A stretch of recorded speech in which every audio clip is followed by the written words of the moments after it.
Going on, everybody? On today's Message on the Move, we're going to discuss how joy should be a requirement in every successful relationship.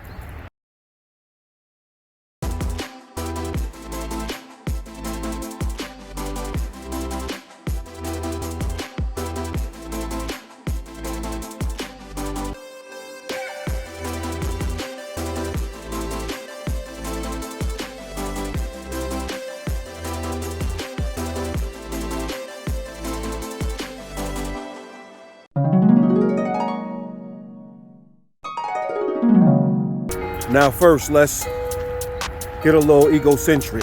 Let's just talk about how we seek out relationships, personal relationships that are going to be our relationships. For joy.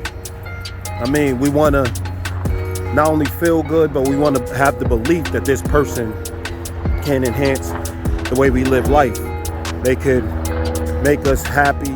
They can give us worth. They can extend our value. They could, make life worth living. So the first thing we always seek is someone who can actually benefit us, someone who can enhance us, someone that makes us believe in life as a whole and makes us believe that we have quality of life. So the first part of acquiring joy in your relationship is more of a selfish thing, but it deals with us.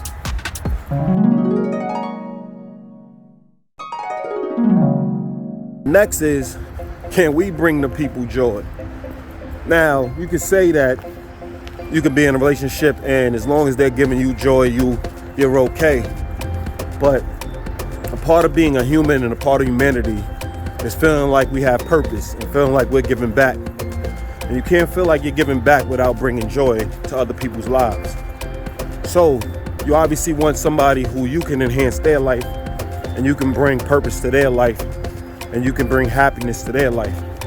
So one of the main focuses of bringing joy into a relationship, a successful relationship, is making sure that you can enhance somebody else's life, that you bring purpose to somebody else's life, that you give value to somebody else's life.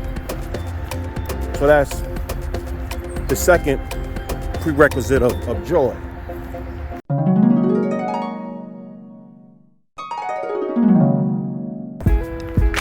The next prerequisite of joy is, do y'all share enough interest to maintain that joy? Now, we all know that in a moment, we all can connect. We all can feel like we connected. We all could, experience something for weeks on end. But when it starts going into the years is when you decide or when you realize whether you truly have joy in your relationship. Is your relationship truly built for the long haul? Because it's the first thing we forget about. We get caught up in the responsibility of the relationship.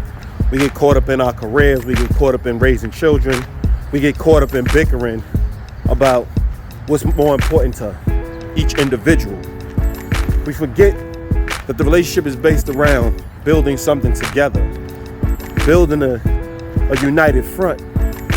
And that's going to take being mindful of what makes each other joyful and how we can experience that joy as a unit. What do we have in common?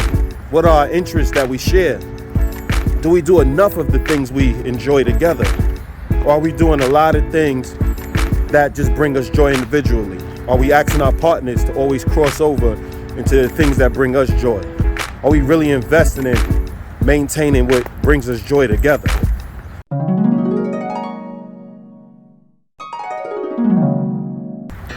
And we always have 4 points we try to touch on in each Message on the Move. And the fourth point is, do you believe in the idea of joy? Do you have a meaning for what joy means to you? And essentially, that should be the first thing we talk about as a whole. You have to first define your terms and understand what joy means to you. You should sit at the table and really say, let's define what joy means to us. What will be a joyful life? What will be a joyful existence? And if our joyful existence match up, then we can coexist and we can start a life together.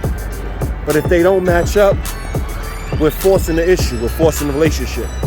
So remember, you have to define what joy is for you. You have to define your terms. You got to define what you believe will be a joyful connection, what will be a joyful relationship, what will be a joyful friendship or a joyful romantic partner. What brings joy to your life has to have meaning. You have to be able to communicate that because another person is providing you that joy. So without you having a good understanding or a great understanding of what joy is to you, it's hard for you to communicate it, and you're on autopilot versus flying the plane.